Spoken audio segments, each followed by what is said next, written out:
Think gadget reviews, news, and all about it. Asus Padfone 2 review. It wasn't too long ago that we were describing the first Padfone as a gadget kangaroo, and at MWC 2013 the Taiwanese black sheeps over at Asus have announced the third iteration of the wacky phone tablet hybrid, the Full HD Padfone Infinity. Still, that bundle doesn't even have a release date yet, so let's concentrate our attentions on the middle child, the Padfone 2, instead. First off, what is it? The Padfone is essentially a smartphone that Asus is bundling with a 10.1-inch station. This tablet shell is nothing more than a bigger display, extra battery and extra front camera. When used in tablet mode, the power, processing and data come from the Padfone handset. Versus Asus Padfone. So what's new? A bigger, higher-res 4.7-inch 720p screen for the Padfone 2 itself for starters, with the Pad Station keeping the very respectable 10.1-inch HD screen from the first model. Then there's the extra power courtesy of a quad-core Qualcomm S4 Pro chip running the show, a step up from last year's dual-core S4. And we almost forgot, there's the new docking mechanism on the Padfone Station, the result of 3 years of refinement by Asus engineers, apparently. Out goes the flap and sideways docking to make way for a single action slotting the Padfone 2 vertically into the back of the tablet shell. In short, the setup is now more piggyback than pouch, and it's a definite improvement. Design and build. Apart from the new docking design, the Padfone 2 looks very similar to the original Padfone, and, larger handset aside, at first glance you wouldn't be able to tell them apart. It's also slightly heavier at 135 grams, but that's not enough to worry even the weediest of gadget wielders' arms. The circulars and pattern on the plastic back casing can easily handle bumps and doesn't scratch easily, and while the Padfone 2 might not be as striking as the likes of the HTC One, it looks premium enough. The band around the phone, which could be mistaken for brushed metal, makes the Padfone 2 look skinnier than it is, a neat trompe-l'oeil. And while the gaping hole for the Padfone is the main event, we're fans of the matte back of the Padfone Station. With clean lines all round, the Padfone 2 has just the proprietary multimedia port on the bottom, matched by the station, a 3.5mm headphone jack and a microSIM tray. Screens. Asus has kept the 1280 by 800 IPS panel on the Padfone Station, no doubt to make way for the Padfone Infinity, which has 2 full HD screens to contend with. And while this is very watchable and battles sunlight admirably, it's not a patch on the best tablet screens we've seen, like Asus' own Transformer Infinity and the iPad 4. More impressive is the superb 720p screen on the Padfone 2 handset. It's crisp, with vivid colors, cracking viewing angles and excellent contrast, plus a very bright Super IPS Plus outdoor mode too. From text on web pages to Google Play Movies, this is a serious step up from the previous Padfone. Android Jelly Bean OS and performance.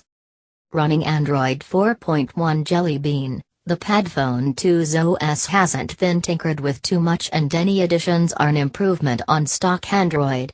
The notifications pull-down is genuinely more helpful with quick access to Wi-Fi networks, brightness, connectivity options and notifications, plus there's a redesigned time, date and weather widget.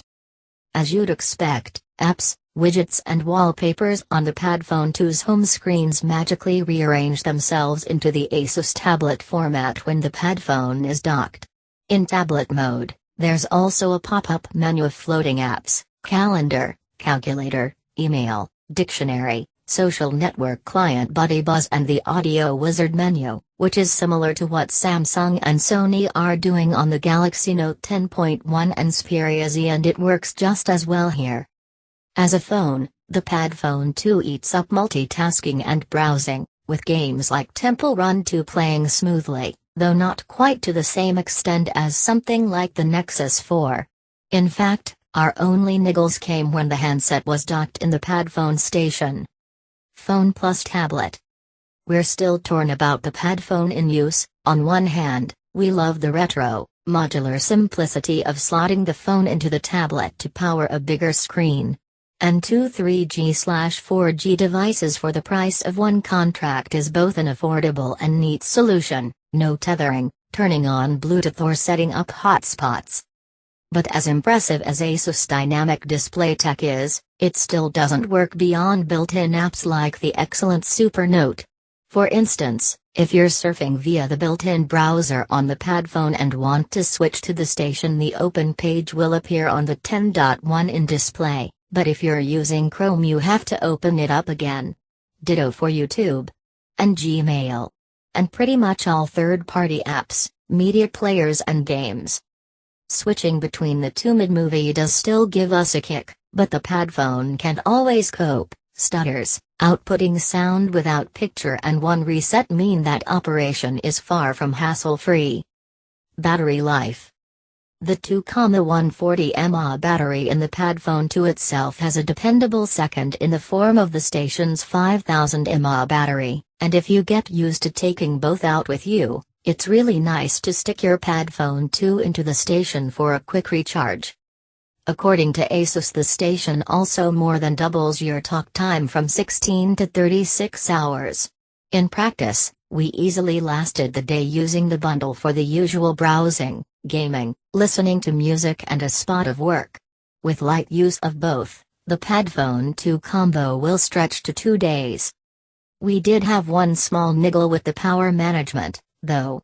It's great that you can toggle between intelligent mode, to charge both devices, and phone preferred/power pack mode, both of which use the Padfone station to power the handset. But when the tablet dock is completely out of juice, it'd be helpful to make reviving the station a priority if the Padfone doesn't need the extra power. Camera and video. Once it had nailed the obligatory camera specs, 13MP sensor from Sony and 1080p video, it was really up to Asus to deliver on the images.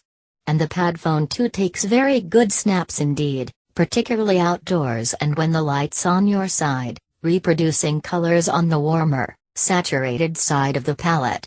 When things get gloomier, a little noise does start to creep in, though, and while the night mode does a great job of picking out whites in the dark, the Padfone does struggle to focus at times. With the Padfone slotted neatly in the back with a clear, bright 1.2MP front camera, the Padfone station has to have its own 1MP front camera for bigger screen video calls. For video that doesn't involve your face, the rear cam takes smooth and detailed footage for the most part. Like many smartphones, it does suffer once you've zoomed in with the slider and can jump about if you're moving. But anything except the speediest of moving subjects is taken in its stride, leaves blowing, yes, rapids on the River Thames, not so much. Keyboard? When we tested the original Padfone, a transformer-style keyboard dock was on the cards for the series, but Asus has annoyingly scrapped this 3"-1 compatibility with the Padfone 2. If the lack of a battery-filled keyboard is a deal-breaker, then getting hold of the first Padfone might be a better bet. Price and release date. Perhaps announcing the Padfone Infinity and the Padfone 2's price and release date at the same time wasn't the smartest move on Asus' part. But the Padfone 2 is now available to pre-order as a 32GB bundle with the Padfone station for £599 from March 1st, with bricks and mortar stores getting stock in late March. Asus has also confirmed we won't be able to buy the Padfone 2 as a standalone handset anytime soon. That's a shame, as it means finding a big chunk of cash in one go. Verdict. At the risk of repeating ourselves, there's nothing quite like the Padfone, and if this second model was even £100 cheaper, it would be a no-brainer for early adopters and maverick techies. The Padfone bundle is very light indeed, but the truth is it still takes up the same amount of room in your bag as two devices, and the full potential of dynamic display is yet to be realized. If you're considering taking the Padfone plunge, we salute you. Just remember that just over £600 can buy you a Nexus 4 and an iPad 4 these days.